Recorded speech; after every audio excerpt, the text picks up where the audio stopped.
द्विघात समीकरण पर। द्विघात समीकरण से अभिप्राय ऐसा बहुपद या ऐसा समीकरण जिसमें चर की घात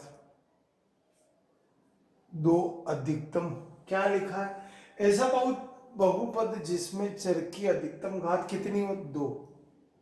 अधिकतम घात कितनी आएगी, दो आएगी। और उसका व्यापक रूप है x square plus b x plus C.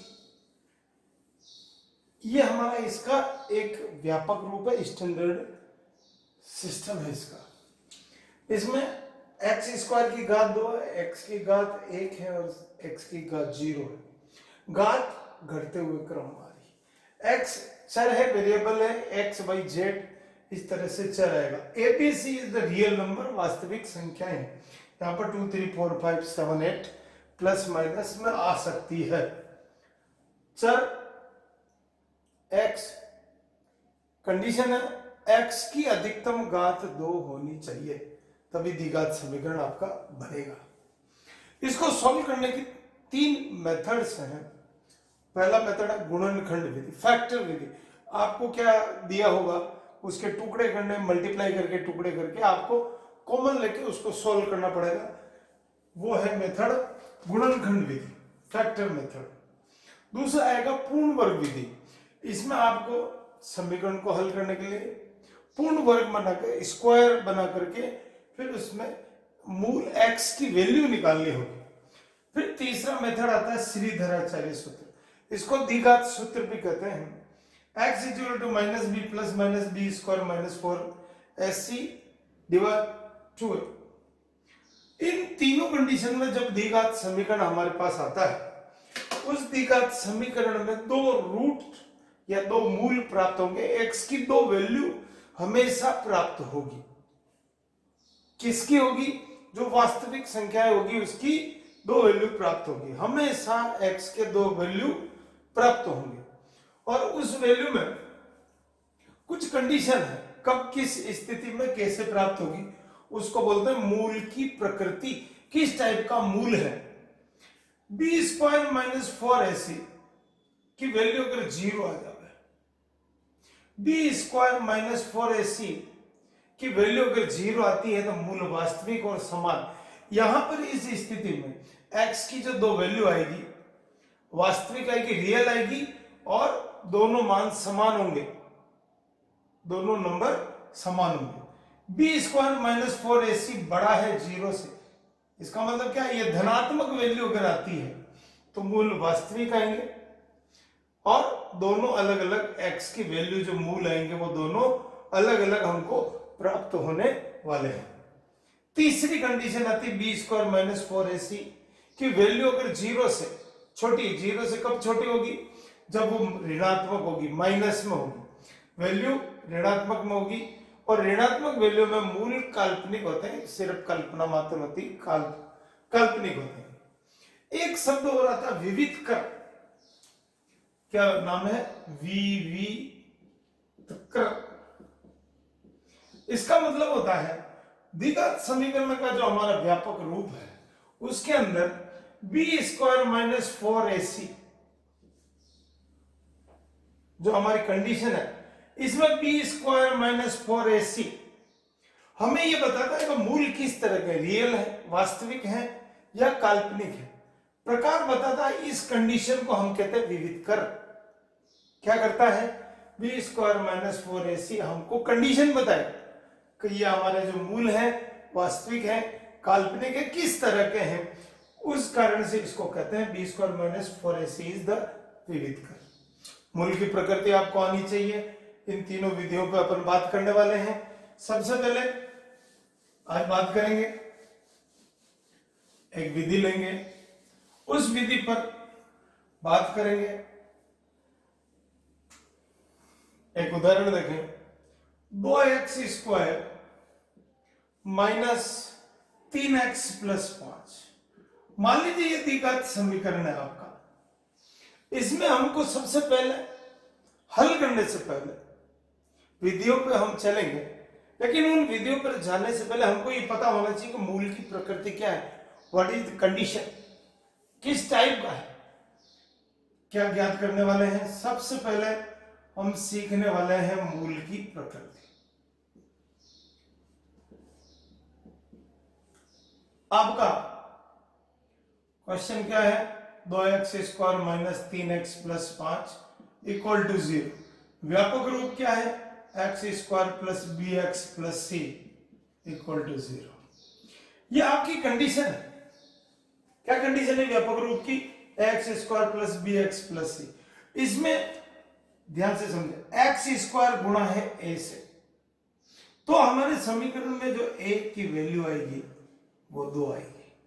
a की वैल्यू क्या प्राप्त होगी? a की वैल्यू आएगी 2। यहां पर देखें x किससे गुणा है? b से, या x गुणा -3 से, तो b की वैल्यू -3 आएगी। c क्या आएगा? 5 आएगा।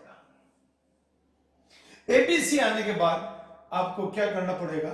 b² माइनस 4ac में आपको इसमें कंडीशन रखनी है कि ये किस स्थिति का है। b² माइनस 4ac, b की वैल्यू रखे हम -3, -4, a की वैल्यू 2, c की वैल्यू 5। -3 को -3 से जब आप गुणा करते हैं, प्लस का 9 हो जाएगा, माइनस माइनस प्लस 9, इसका गुणा कर लें, 40 आता है।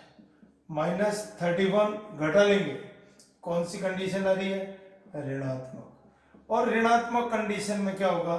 b² माइनस 4ac की वैल्यू 0 से छोटी है, मूल काल्पनिक आएगा। हमको ये पता चलना चाहिए कि काल्पनिक है तो क्या होगा, किस स्थिति में प्राप्त होगा। रूट में हमारी वैल्यू ऋणात्मक आएगी, और जब रूट के अंदर ऋणात्मक वैल्यू हमको प्राप्त होगी तो हम उस कंडीशन में उसकी वैल्यू नहीं निकाल सकते, इसलिए हमको ध्यान रखना पड़ेगा b² माइनस 4ac में जब भी वैल्यू ऋणात्मक आएगी, इस तरह से रूट, मान लो 31 आ गया, -13 आ गया, -16 आ गया, जब भी ऋणात्मक वैल्यू आएगी आपकी मान नहीं निकाल सकते। इस कंडीशन में आप मूल काल्पनिक होने के कारण से मान आप नहीं निकाल पाएंगे। आइए एक उदाहरण पे और बात करेंगे। हमको कंडीशन मालूम होनी चाहिए कि हम किस स्थिति में बात करें। 2x² minus 6x plus 3। अब आपको ये पता चल जाना चाहिए कि a कहां से आएगा, b कहां से आएगा और c कहां से आएगा, ये आपको आइडिया लगना चाहिए। a 2, b -6, c 3, b² minus 4ac value रख देंगे, -6, 4, 2, 3, 36, 24, 8। आप देखें 12 आएगा, और ये धनात्मक वैल्यू आ रही है। क्या आ रही है? धनात्मक, पॉजिटिव वैल्यू आ रही है। तो इस स्थिति में b² माइनस 4ac का मान बड़ा होगा। जब बड़ा होगा तो इसके मूल आएंगे वास्तविक, रियल मूल आएंगे, मूल वास्तविक व भिन्न भिन्न। कौन सा आएगा? 2 अलग अलग वैल्यू आपकी आने वाली है। जो भी x के मान आएंगे वो 2 अलग अलग आएंगे। एक और देखें, एक और समझे। x² minus 8x plus 16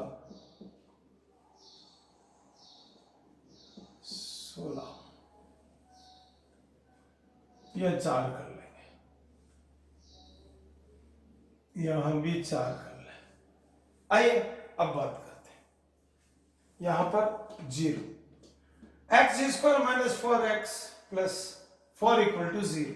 a की वैल्यू 1, b की वैल्यू -4, c की वैल्यू 4। आपको क्या करना है? मूल की प्रकृति की जांच करना है। आप क्या करेंगे? -4, 4, 1, 4। आपने मान रख दिया। मान रखने के बाद आप क्या करेंगे? स्क्वायर निकालेंगे, यहां पर इसको गुणा करेंगे। चेक करें, ये 16 प्लस का, ये माइनस का 0। कौन सी कंडीशन आ गई? b² minus 4ac equal to 0। जब भी जीरो आएगा मूल वास्तविक आएगा। क्या आएगा?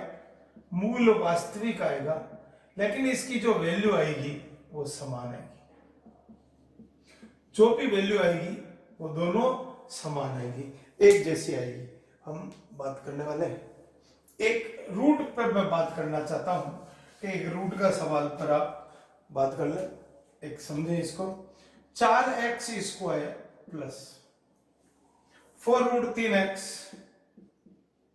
प्लस 3 = 0।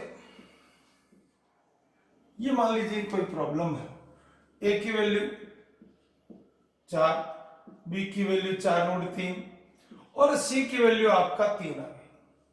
आपको क्या करना है? मूल की प्रकृति चेक करनी है। b² - 4ac मान रखा 4√3 का स्क्वायर, 4 आपका फॉर्मूले का, a का 4, 3 का 4। अब यहां पर आपको गलती से बचना है। 4 का स्क्वायर, 4 का स्क्वायर 16 और रूट और स्क्वायर होने से ये 3 हो गया। इसका मल्टीप्लिकेशन कर लें, 48 - 48 = 0। b² - 4ac मूल वास्तविक होगा, मूल वास्तविक होगा, वह समान होगा। एक बार मैं वापस समझाना चाह रहा हूं, समझ लें क्या होगा। a की वैल्यू 4 आएगी, b की वैल्यू 4√3 और c की वैल्यू 3। आप क्या करेंगे? b² मूल की प्रकृति चेक करने के लिए b² - 4ac b की वैल्यू रख लेंगे, स्क्वायर कर देंगे। फॉर्मूले का है, a और c की वैल्यू रखी, इन तीनों को मल्टीप्लाई कर दिया 48। 4 का स्क्वायर 16 और √3 और स्क्वायर होने से संख्या आ गई 3। इसका मल्टीप्लाई कर दिया, ये दोनों प्लस माइनस संख्या होने से कट गई और कटने के कारण से आपका मूल वास्तविक और समान प्राप्त हो गया। इस प्रकार से आप सामान्य तौर पर समस्याएं हल कर सकते हैं। यह द्विघात समीकरण एक सीधे तरीके से चलेंगे, बहुत आसान है, लेकिन अगर इसकी मेथड्स अगर आपको ध्यान रहे। एक उदाहरण देखिए, एक वर्ग है, एक दूसरा स्क्वायर, इसका एरिया A1 है, इसका एरिया A2 है, और इन दोनों के एरिया को अगर मैं प्लस कर देता हूं तो 468 इसकी मीटर स्क्वायर वैल्यू आती है। मान लीजिए this is x and this is y। वर्ग का क्षेत्रफल क्या होता है? पहले वर्ग का, फर्स्ट स्क्वायर, पहले वर्ग का क्षेत्रफल। A1 इज x², दूसरे का क्या होगा? y²। ध्यान से समझेंगे, दूसरे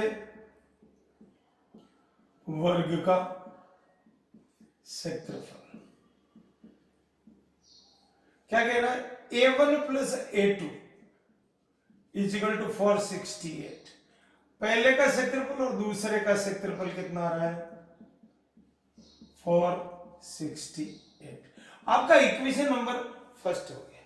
अब क्या कह रहा है कि अगर मैं इसका सेकंड कंडीशन बता रहा है कि अगर मैं इसकी परिधि ले लेता हूं, इसका परिमाप लेता हूं, सरकमटेंस, परिधि या परिमाप, वर्ग है इसलिए परिमाप, और इन दोनों का अंतर आपका 24 आ रहा है, तो मेरे को x और y की वैल्यू चाहिए।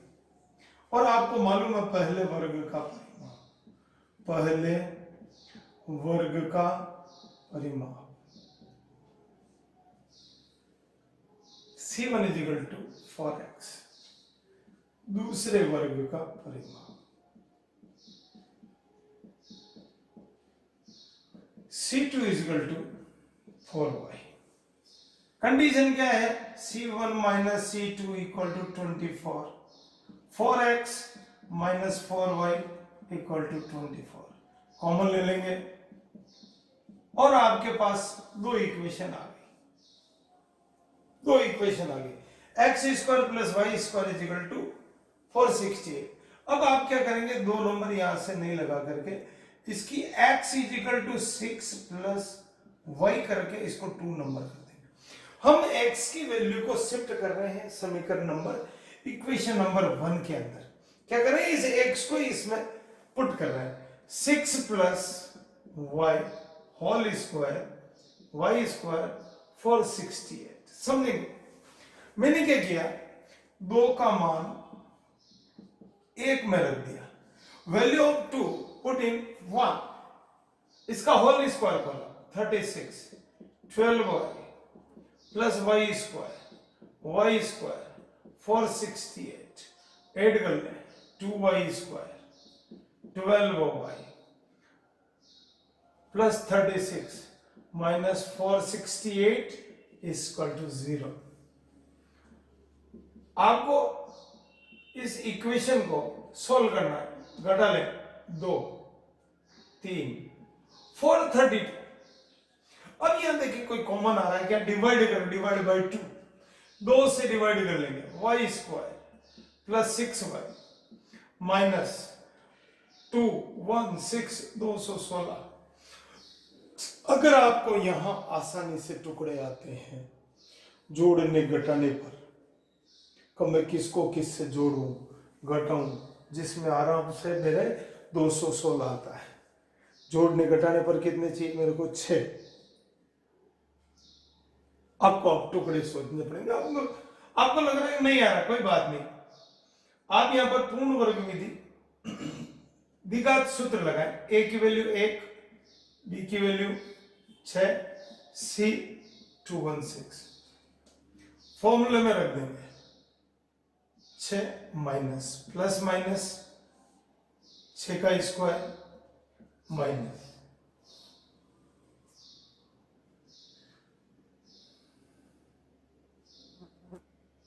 4 a 216 2 into 1 minus 6 plus minus 36 minus को माइनस से गुणा किया 24 6 8 8 64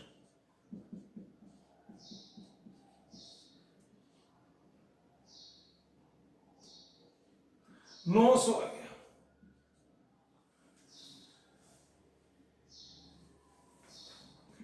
माइनस 6 प्लस माइनस 30 का स्क्वायर 2 प्लस वैल्यू ले लेंगे 24 12। मेरे पास x की वैल्यू प्लस वैल्यू लेने पर 12y माइनस लूंगा माइनस 6 32 माइनस 36 बाई 2 माइनस 18। और भुजा ऋणात्मक नहीं होती। भुजा क्या होती है, ऋणात्मक नहीं होती है। इसके लिए अब आपको x 12 ले लिया, क्या हो गया, मेरे पास वैल्यू y की आ गई, value of y is 12। y की वैल्यू ऊपर रख देता हूं, y का मान 2 में रखा, x is equal to 6 plus 12, x is 18 metre. तो आपके आंसर क्या आ गए, आपका जो आंसर है वैल्यू ऑफ x वर्ग की भुजा है 18 मीटर है, और वैल्यू ऑफ y दूसरे वर्ग की जो भुजा है 12 मीटर। इस प्रकार द्विघात समीकरण में कुछ क्वेश्चन ऐसे हैं तो आप सीधा सूत्र में लगाएंगे, आप हल कर सकते हैं। ये क्वेश्चन हमको बहुत सारे कंपटीशन में मिलते रहेंगे। आप चाहे रेलवे दो, चाहे कैट दो, बहुत सारे सिलेबस के ये क्वेश्चंस हैं, आप करें। कल हम पुनः इसी भी वीडियो इसी का बनाएंगे। आप और समस्याएं देखें, कुछ नाव के सवाल आएंगे, रेलगाड़ी के, कुछ इस प्रकार की समस्याओं पर बात करने वाले हैं। आप वीडियो जरूर देखें, समझें। कोई समस्या हो कमेंट्स करें, मैसेज करें, मेरे से बात करें और वीडियो का आनंद जरूर लें। धन्यवाद।